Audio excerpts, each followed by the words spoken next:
Ladies and gentlemen, it's your boy Fatal J. We back with another installation of Indie Comic Secrets. Now, you might be asking yourself right now, the guest in the back, what do he have to do with comic books? It's going to make sense in this interview, I promise you. I want to introduce you to the rap extraordinaire, my man, my friend. I've been waiting to do this for a long time. It's Mickey. It's Mickey. What up? What up? What up? How you doing, brother? How you feeling? I'm amazing. How are you? Oh man, doing well. We both hyped today because Marvel First Family drops today. Yes. And I'm hoping it's gonna be a banger. I think so. You know, I think it's gonna be a banger. Yeah. I still don't like Julia Garner. I don't like this. Yeah. But I think it's gonna be a banger. I do. Yeah, because I remember your post.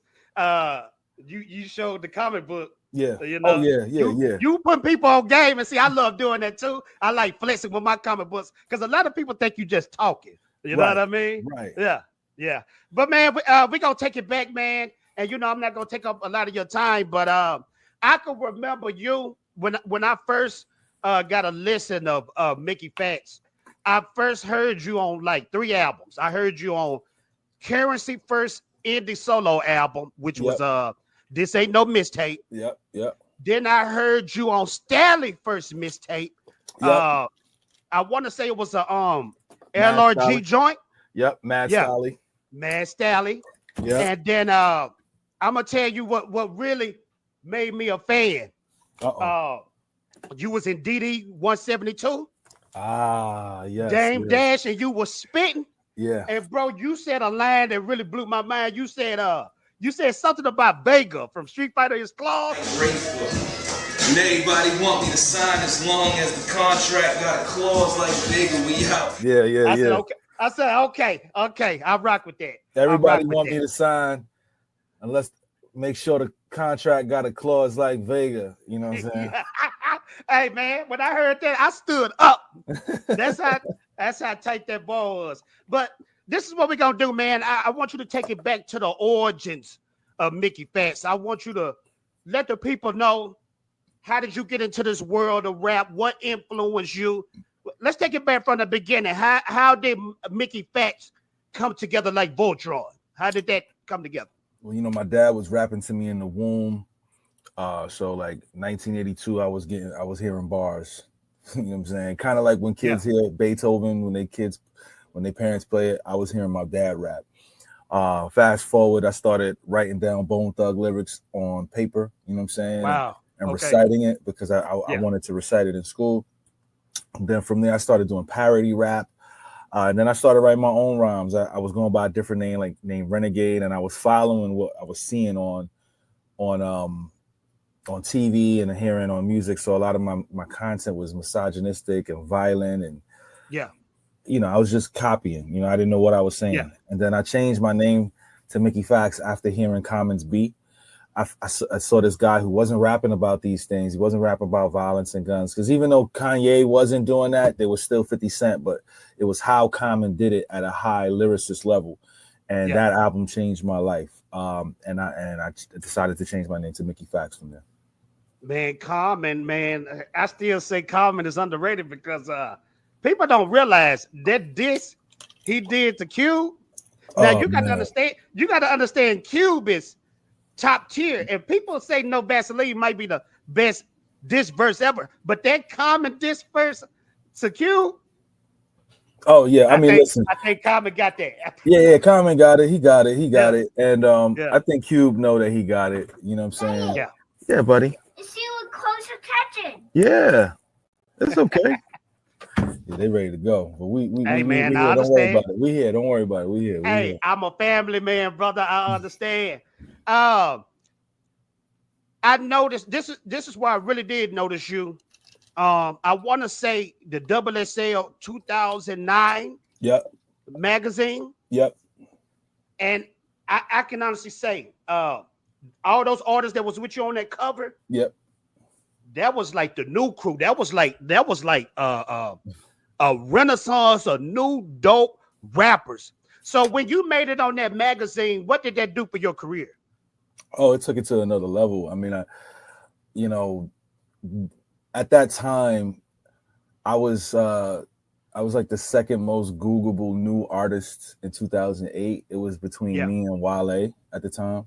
Yeah. So I already was gaining a lot of traction, but you know, the streets and hip hop heads didn't really know what was going on. You know what I'm saying? The internet was a thing, and then it was still the streets and hip hop. And then, you know, Double XL typically, you know, they just put icons and legends on the cover. So they did the freshman list a year and a half before, but this was a little bit different, mainly because it was new guys, like brand new guys. Like the other one, they had Lupe on there. So Lupe had already had a gold album, and Boosie was on. So like this was like new guys.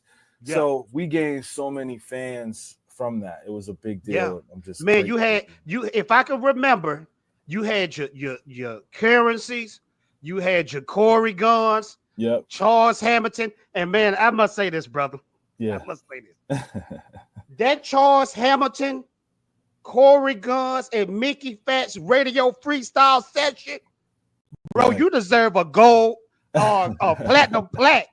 I mean, y'all was like going for each other head on that freestyle. Right. And that verse where you said, because you finished it off. You was like Shao Kahn, finish him. Right. When you said that line, I gave God a high five. I was just like this. I was finished. I was finished. But that was an exciting time in rap, seeing all these dope new artists coming to the scene, you know? Yeah. I mean, listen, and it was artists from different walks of life, right? So if we look at the cover, right, we had Wale from DC, Asher Roth from Pennsylvania and Philly. Yeah. You had B.O.B. from Atlanta. Yeah. Charles Hamilton from New York City. Me and Corey from the Bronx. Yeah. Now you and Charles and Corey from Harlem, right? Y'all all three from Harlem? Me and Corey's from the Bronx. Charles. Oh, the Bronx. Okay. Charles claims Harlem, but he's really from Ohio. But then he moved from Ohio to the Bronx, and then he was in Harlem. Okay. Blue was in L.A. Blue. I forgot about Blue. Blue was dope. Cuddy was Cleveland. Yeah. Currency, greatest city in the world. Wasn't B.O.B. on that cover? B.O.B. Yeah, B.O.B. was Atlanta. Because he kind of had gave me those Andre 3000 vibes, you know? Yeah, Andre, and then Ace Hood was Miami. Ace Hood, I forgot about Ace Hood. Yeah, it was the whole country. They had the whole country on one cover, and everybody that was listening to us felt represented by somebody. That's why, to me, it's one of the only space we were missing was probably like Texas or Canada, but every other city was represented, in Chicago. And y'all was killing the mixtape game to the point where y'all mixtapes was like albums, you know? Yeah, they were like albums. We was making them like albums, you know what I'm saying? Yeah, but Mickey, this is how I get to know people. Who is your favorite rapper? Mm-hmm. Who is your favorite producer? Okay. And what is your favorite rap album? Okay, so favorite rappers, Jay-Z of all time. Okay. Favorite producer. Favorite producer is a tough one. I would probably have to say, for me personally, I would say Pharrell. I would say Pharrell is my favorite producer of all time. And then after Pharrell, probably DJ Premier. Okay. Actually, no. Pharrell and then RZA. Pharrell, then RZA. We're going to get back to Wu-Tang, too. We're going to get back to Wu-Tang. Pharrell, it's going to tie into you on some dope stuff, on some dopeness. Okay. Speak on it, brother. So I got Pharrell and then RZA and then Premier. That's my top three. Okay. And then you said favorite rap album. Yeah. Favorite rap album, I would have to say is Blueprint by Jay. Okay. And then right after Blueprint, I would have Illmatic, and then after Illmatic, I would have To Pimp a Butterfly. Okay. Now this is just me, just from the outside looking in a rap. It seemed like, because you said Jay-Z. Yeah. Jay-Z influenced a lot of people who wasn't in their street life to rap them street bars. Am I wrong? No, because he right. made it look so extravagant and fly looking, and the bars was on point. Right. You know, his style, dress style was on point. Yep. Everybody wanted a rock chain, you know. That's facts. So, That's facts. so this is what I'm going with my question. Okay. I consider you one of the pioneers of nerd rap, geek rap, backpack rap. Because when I say that, you rap about comic books, you rap about video games. It really resonated with me because I was born. I really have baby pictures with comic books in my room. So my question is, what made you go that route instead of the street life gangster thug rap? You know what I mean? Because Biggie and Jay made it so luxurious. You was like, I got to rap like that. So what made you transition to the nerd rap? I mean, it goes back to me. I was writing those kind of rhymes before people heard of me, and it just didn't resonate with me. And then after a while, I started seeing that you put that energy out there, people are gonna test you. So I'm a man at the end of the day, so I'm always defend myself, yes, but I don't want to be looking over my shoulders everywhere I go. Yes, sir. Yes, sir. So some people call it karma, some people call it reap what you sow. Right. I'm a believer of that. I'm a believer of that. Putting in the atmosphere. You know what I'm saying? Yeah. Yeah. For me, I started to, I really believe it was Kanye. It was Kanye and Common really that just made me say I could rap about my life. Like, hey man, I like going to the museums, man. I like playing video games. I like art. I like comic books, bruh. I like working out. I like women. I like getting fly. That's what I'm going to rap about. And you know what I noticed about that XXL cover? Uh-huh. Most, if not all, those rappers that was on that cover, that's exactly what they was doing. They wasn't into that street gangster. It was just about what they was doing. Yep. What they enjoyed doing. What we enjoy doing. And you know, I think that's why we still are relevant. A lot of us are still relevant to this day. And we still have voices in this space. And, you know, I just wanted, and comics have always been in the space of the culture. And maybe that's why you talking about Wu-Tang. You got to think about Method Man. He was calling himself Johnny Blaze. You got to think about my man Ghostface calling himself Tony Stark, Iron Man. Tony Stark. And see, a lot of people don't realize this. Wu-Tang pioneered a lot of stuff. Are you familiar with AMVs, anime music videos? You familiar with those? No, I'm not. Okay, well, those are real hot on YouTube, TikTok, whatever. And what they do is they'll take an anime and they'll sync the words. Yeah. I've seen a couple of those. Okay. Yeah. Ghostface Killer and RZA was the first ones who ever made an AMV. Wow. Do you remember? You remember which music video that they did? Daytona 500. The Mac 10 flex, white cats like Windex, index finger be sore, busting these fly script. Daytona 500 was the first AMV. Speed Racer.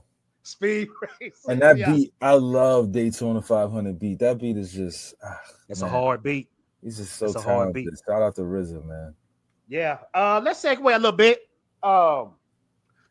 This is how I get to know people too. Do you have a favorite comic book artist? Do you have a favorite comic book character? Favorite comic book artist is Mike Zeck. Okay. So Mike Zeck, he did a lot of he did Secret Wars. It's how he drew the chin and the mouth that you could tell that that's him. So everything in like everything from the 80s to the 90s, I'm a big fan of. I'm also a big fan of Kirby. Big fan of Kirby. I thought Kirby was just exceptional. Favorite comic book character is Spider-Man for me. I just resonated with Peter Parker. You know what I'm saying? I just like those writers was putting him through the ringer. Like it just seems like he could never win, bruh. Like he would beat a villain, and you would be first of all. Let's talk about. Speak on it, brother Factz. Speak on it. The comic would start out with him depressed about the last issue. Yeah. And while he's depressed about whatever happened in the last issue, a random villain is somewhere, and he'll lose that fight to the random villain, whoever the villain is in the comic. Yeah. Then he's depressed about losing and whatever else he's going through in his life. Yeah. Then he finally, somewhere out of nowhere, he finds the strength to beat the villain. And now you happy that he beat the villain, but he never figures out the problem of his life, and he always ends that issue with that problem. Yeah, it's just, and that spans like 3 decades, maybe 3-4 decades, until they started giving him some W's. Like he married Mary Jane, he had the kids, you know, and then this is what tripped me out about Spider-Man though. He'll be getting his arse kicked. Oh, and while the villain beating him down, he'll be joking like, hey, can you hit me? Can you hit me a little less harder? You know, that's trauma. That's trauma. That's a trauma response. That's why we love them, man. Like we love Spidey. And you know, I'm really happy, you know, maybe we'll talk about it, maybe we won't, but I'm really happy that the MCU got him alone. Yeah. Now we about to get the real Spider-Man. You know what I'm saying? Oh yeah, most definitely. And I want to say this too. I just want to know your thoughts because you're a comic book head like me. How do you feel about Miles? How you feel about him? So I got the Miles #1 comic in my collection. My ex-girl, she bought it for me when it first came out. And I wasn't a fan at first. You know what I'm saying? Because I'm not a guy that really I don't really like gender swaps. I don't like race swaps. I don't feel really, you on that. I don't really like it. Now Miles kind of gets a pass because there are so many Spider-Men. So he kind of gets a pass for me. Yeah. The issue with Miles though is that his and maybe it's with every Spider-Man character, so it kind of still gives him a pass. He has the same damn near origin story as Peter Parker. It's just that he's the black one, right? When it came out, I didn't feel like I was being represented, right? Like it just felt kind of like pandering a little bit. But I gained an appreciation for him after the PS5 game came out, and I was like, you know what? I like this character. I like this character now. The PS5 was fire. And the movie, right? I think the movie did it though for everybody, because I'm gonna tell you why, especially with the brothers. Yeah. With the kids too. When he put them J's on, that was it. Once he put the Jordans on, it was over. It was over. That was it.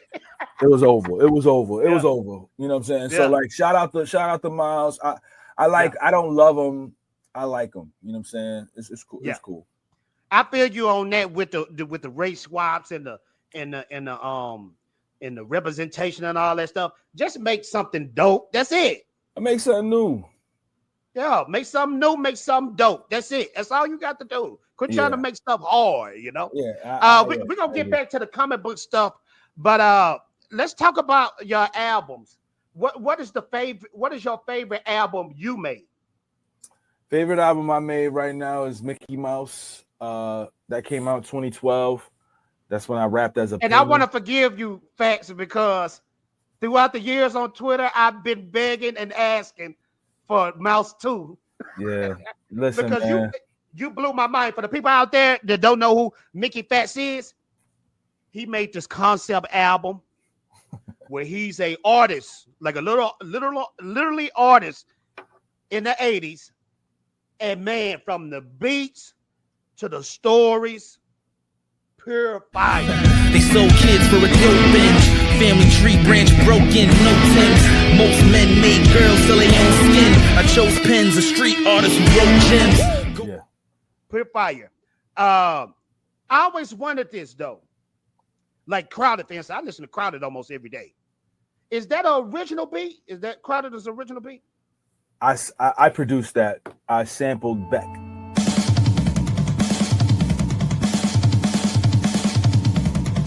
Being watched for the wrong reasons, all scheming. They say they love you, but they hate you in all seasons. They spring up when you win turns to more freedom. They want some of your bread before you fall screaming. for that. Oh, yeah, I looked up the sample. It was Beck. I sampled it, yeah. Hey, brother, you did your thing, man. Like, if it was up to me, that would have been Billboard #1, platinum album. You know, you did your thing on Mouse, bro. Yeah, and I can't wait for Mouse 2. So Mouse 2, so Mouse 2 is done. Yeah. It's a continuation of the first one.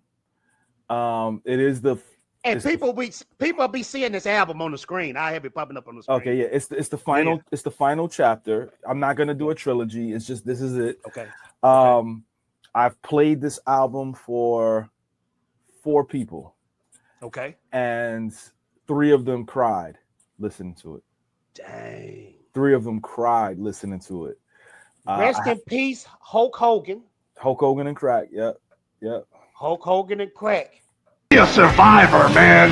Don't smoke, it's a joke. Yeah. I really got to get this project out, man, because there's some stuff on here. There's 2 things that I want to leave you with, because I know you're someone who loved the first one. The first thing that I want to leave you with, right, is there are things that I'm doing lyrically on this project that have never been done before. Wow. So think about like A-, and when I rapped about the letter A without the letter A, like I got stuff on there that's like this. This man rapped a whole song using the letter A, no other letter. No, there was no letter A in it. There was no letter A. Oh yeah, that's right. There was no letter A in it, but bro, that's hard, bro. People don't realize A-E-I-O-U is in everything. The beginning, when you get perfect letter metrics off, you're winning. The first vowel in English you kicking. It's not from the Greek, so the speech isn't shifted. Reminds me of myself, well-rounded with the diction. Yes. And he didn't use A at all. But I'm rapping about the letter A. You know what I'm saying? Which is wild. So I got stuff like that on this project. And then the other flip side of it, I wrote it during COVID because Mouse has HIV. And you know, in the 80s, HIV, people really didn't know how people contracted it. I remember that because on the album, Mouse was trying to decide if he was going to jump in that Hudson River and end it all. Yeah. So he's now living with HIV now. Okay. And I didn't know how to put that into music, so I wrote it during COVID. So I would go outside without a mask and cough just to get people's reactions, and I would take that reaction and put it into the music with him and HIV. Man, you took that album so seriously. I remember your promo for that album. Yeah. I think for a while you was Mouse. You turned into Mouse. I turned into Mouse. And man, I love that crowded video because I'm an 80s baby. And I remember the cat, because I think that cat called AIDS when he was drawing those stick figures in the subway. What's his name? Keith Haring. Keith Haring. And see, I learned about Keith Haring and all those artists when I was in high school. They really changed the game in the 80s. Your Basquiat's. And what was the dude? He was like the leader of them. What was his name? Andy Warhol. Andy Warhol with the soup cans and the Merriman. Yeah. So we doing all of that, and this one is, man, I can't, I want to tell y'all what it is gonna be, but like the it's a beautiful story. It's so many things happening in this particular story between him having HIV, living with that, continuing his legacy, different lyrical things that I'm doing, and there's gonna be some stuff that's like I'm rhyming and painting at the same time. So like the first one, there wasn't any songs where I was just rapping about painting. Like now this is like there's actual songs that are just dedicated to me drawing. So you can close your eyes and visualize what's being rapped about, but it's actually what's being drawn. It's unreal. It's unreal. I believe you, brother, because I'm telling you, man, that it's rare when albums have an effect on me. When it really made me think, and when it motivate me and inspire me, and I can honestly say, man, that Mouse album was inspiring, brother. Very inspiring. And you got people out there that heard that album, man. It touched them and it changed them. So I can't wait for Mouse 2. But I'm gonna segue a little bit back to a little bit with the comic book, video game stuff. Now, this is what I always wondered. 2 collaborations Yeah. That we never got from you, and I don't know why. Okay. One of them with Sonic the Hedgehog. Charles Hamilton. Okay. And then the other one, you know what I'm gonna say to Samurai. I don't understand why we ain't never got a Mickey Factz Lupe Fiasco album. Can you speak on that? Okay, so me and Charles do have a record together. It's called 8-Bit Dreams. Okay. With Nikki Jean, and we're rapping about video games. Okay. So my first verse and my third verse is about video games, and his middle verse he's rapping as Sonic. Okay. So like, yeah. So that actually happened. Real quick though, for the people who don't know who Charles Hamilton is, this dude really believes, it got me believing he's Sonic the Hedgehog. Yeah. He got a whole album, and this is what I love about your era, bro. Charles got an album just rapping out pure Sonic the Hedgehog beats from the video games. But continue, my brother, continue. So the Lupe thing, you know, he just doesn't do collabs, man. Like, you know, okay. I've asked since 2012, maybe 2011, 2012. Yeah. And it's just I just stopped. Never happened? I just stopped. I even asked him for Mouse too. And damn, that would have been vicious right there. He just refuses to do it. So I can't. Yeah. There's nothing that I can do, you know, sadly. I can understand. Do y'all have a feature together? No songs together? No feature, no song, no nothing. Because as much as interaction I see between you two, and I know y'all boys, I try to look up if y'all had a feature, I could never find it. And I was thinking maybe y'all got something in the vault. Nothing that never did come out. Nothing in the vault. Okay, but this is the game, man. I understand y'all artists. Like you were painting a picture with Mouse. Artists have their quirks, you know what I mean? Yeah, I know. I mean, listen, I wanted to do the song because that's, you know, I consider him family. So I want to do the song as much as anybody else, but you know, we gotta respect that man's wishes, you know. Yeah, I respect that. This is something that I peeped between you and Lupe. And maybe I'm the only one peeped it. Y'all glasses frames game. You're not wearing them right now, but y'all glasses game is vicious. Like I've never seen you. You're not wearing glasses now, but I've never seen you with the same frames on any picture. Now, what's up with the glasses? Is it because your eyesight, or is it because that's almost like your jewelry game? So I mean, for a long time I was blind. I was nearsighted for a very long time. And then in 2009, at the end of the year, I went and got laser surgery done. Okay. So I haven't been able to wear glasses ever since, but I still wear glasses because it's a part of my aesthetic. And the only reason why I ain't got glasses on now is because I don't want it to reflect from my ring light. That's the only reason why I don't got them on right now. But I got tons and tons of glasses. You know, man, you got to, because I'm telling you, I don't see your pictures, bro, and I'm thinking, okay, maybe that's a new thing where the glasses is the new jewelry now. You know, because y'all made cats come out with the glasses. You know, yeah. I'm telling you, man, you, Lupe, and that 2009 crew, y'all made nerd dope. Yeah, I mean, we had to. I mean, for me, you know, I wanted to just represent for the people that didn't have a voice in this space like that, and I think it was important for me to do that. Yes, sir. Last question with Lupe. We don't have to do with Lupe, but even it is Lupe included. Was you a part of All City Chess Club? Yes, I was. I was with All City. Towards the later half of it, I got added. I was like the last member to get added. Okay. And I mean, you know, when I got added, they just stopped making music. But man, that would have been Wu-Tang level. Yeah, it would have been. But you know, I people have egos and stuff like that, so it's a little tough for everybody to be on the same page. I understand, brother. I understand. Whenever it gets to 2, 3, 4, 5, 6, yep, that's when the problems start. You know, it's a human thing, man. You know, based on your experience, and this is a perfect segue with the question I have for you. With your experience in the music business, in your opinion, after all you've been through, is it better to be major or independent? Independent. You your own boss. You put out music and content when you want. You shoot your own videos. You book your own tours. You know, if you're younger, after you are independent and want to kind of, you know, get a little bit of a boost, you know, you could go to a major label and do like a 1-album deal and then get off. You know, but aside from that, I would advise everybody to kind of just stay indie. You know. Yes, sir. Yes, sir. Now I know you got a lot of knowledge when it comes to the business and when it comes to making albums and putting together verses. Can you explain to the people what Pendulum Inc.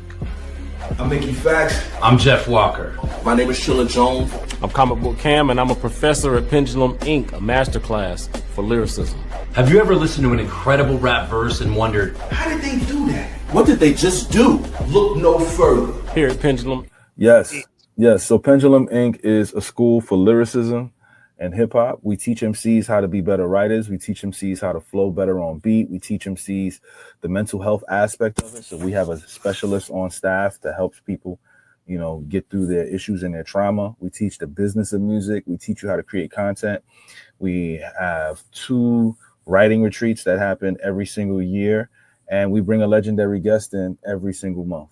You know what I'm saying? So this month it's supposed to be Dead Prez, but it might be Stove God Cooks. We'll see. I don't know. We'll see. Okay. And Stove God, man. Oh man, that's one of those dope up and comers. What inspired you to do that though? I think that's a magnificent dope idea with the school. But what gave you the drive to do that? You know, I just wanted to teach hip hop in schools, and when we need that. When I got turned down, I was just like, all right, bet. Let me start my own, you know, and I just put it together, you know, and I was able to make that happen. For me, you know, Pendulum Inc. is essential for hip hop right now. You know what I mean? Yes, sir. Man, I be seeing you post about it. I see the videos you make, the instructions. I truly believe that's gonna be big. Thank you, brother. I appreciate that. That's gonna be big, brother. You know, because you like the sensei in the game, and you put your ninjas out there, the initiates. You like the sensei right now, so keep doing your thing, brother. This is my second to last question. Okay. I have for you, because you know I'm a fan and I study your career. You did something that most mainstream rappers, I would even say indie rappers, wouldn't dare to do. It's almost like you ever seen the movie? What's that movie called? Mad Master Thunderdome. 2 may enter, but 1 may leave. Yep. You stepped into that arena of battle rap. Yeah. And I understand hip hop rap. That battle rap is a whole nother monster. Mainstream rappers don't step into that arena because they scared that their career could get annihilated. Yeah. So, Brother Factz, tell me, what made you get into the battle rap arena? You know, for me, it was more about wanting to touch every facet of the space. You know what I'm saying? When it comes to lyricism. So me doing storytelling projects, me putting out an album, me putting out a mixtape, me doing a battle, me doing ciphers, me going to the radio and freestyling. You know, I think that's all a part of my journey as a lyricist and as an MC. You know, and being able to be innovative with my rhymes and performing and rhyming over electronic music and rhyming over country music. Like I feel like nothing is off limits, and you should try everything at least one time. You know what I'm saying? That's what my mom told me. I didn't want to eat Brussels sprouts. She's like, just try it. So I was like, all right, let me try this battle. Let me just try a battle rap thing. You know, I did it about 3 times. I enjoyed it every single time. I think that it was great. That gotta be a rush. It's an adrenaline rush. You know, if you do it too much, then you don't get that adrenaline rush. But when you do it like once in a blue, it kind of feels like the first time. You know what I'm saying? Every time. Because I mean that it's so raw. Because you got people to be, you know. Yeah. That's pretty amazing, brother, and I commend you for that. Because like I said, most people don't go that route. But Brother Factz, I'm not going to hold you long. This is the last question that I have for you, because I know you must enjoy Fantastic Four like I am. You know, we comic book heads. But this is my question. I always end off my interviews with this. Where do you see yourself career-wise? Where do you see yourself goal-wise in the next few years? Hopefully, you know, Pendulum Inc. is a bigger company. Hopefully, it gets to the millions so I can retire. I'm ready to, you know, get into another kind of space. Yes, sir. In 3-4 years, you know, hopefully all the projects that I have will be out. You know, I'm sitting on about 5 or 6 of them, including Mouse. I want to work on this. So shout out to my guy Ray ZK. You know, he specializes in video game beats, and I'm dope. Trying. I got this concept album that I want to do of me or a character trapped in a video game. And every beat is like a different level, trying to escape. You know what I'm saying? So I'm trying to put something like that together. Okay. You know, obviously Mouse 2 and One Above All. You know, it's so many different records that I'm trying to put out. So hopefully I'll have the opportunity to do that sooner than later. You know what I mean? Yes, sir. Yes, sir. Mickey Factz, I appreciate your time, brother. This was an honor. One more thing before I go. Speak on it, brother. You know, I'm very surprised that we didn't have a conversation about my freestyle on Sway. I had that in my mind the whole time, but I know you pressed for time. Let's talk about that. Let's talk about that real quick. Part 2. We can talk about that now. No, we can talk about that now. Because I know exactly what you're talking about. Bro, you talking to a fan. I appreciate you. You speak nothing but video game bars, bro. Video game and comic book. Yeah. Resurrected from divine systems. Blind, but I'm like Thor, hoping to find vision. Tried pimping, but the game wasn't trying to listen. So I treated these chicks just like a side mission. Living stable with a wild pack like Silver Sable. Sharp ripping out hearts, thinking the killing Kano. Bars. You know, I did that, you know, because somebody made some. Do you know somebody? I don't know if it's still on YouTube. Somebody made a video of that, bro. Yeah, I know. They changed. They put everything that I was saying. They put everything you said on there. And listen, to me, that was one of my best freestyle moments. You know, just because and it wasn't just because you know when somebody is rhyming about the MCU, and then you got another guy that's talking about Silver Sable. Nah, bro, you blacked out.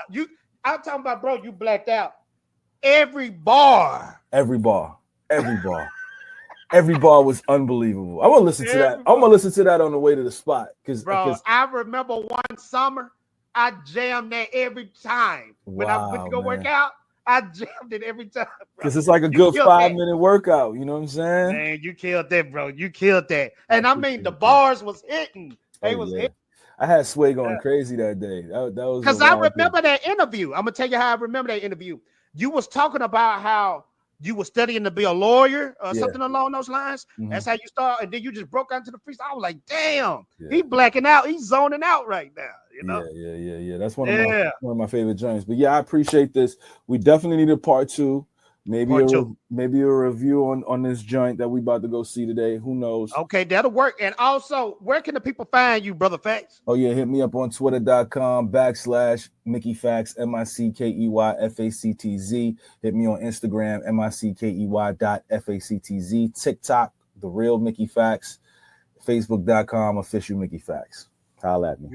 You heard it here. Brother Factz, thank you so much. For sure. That's another installation of Indie Comic Secrets. And we living it up.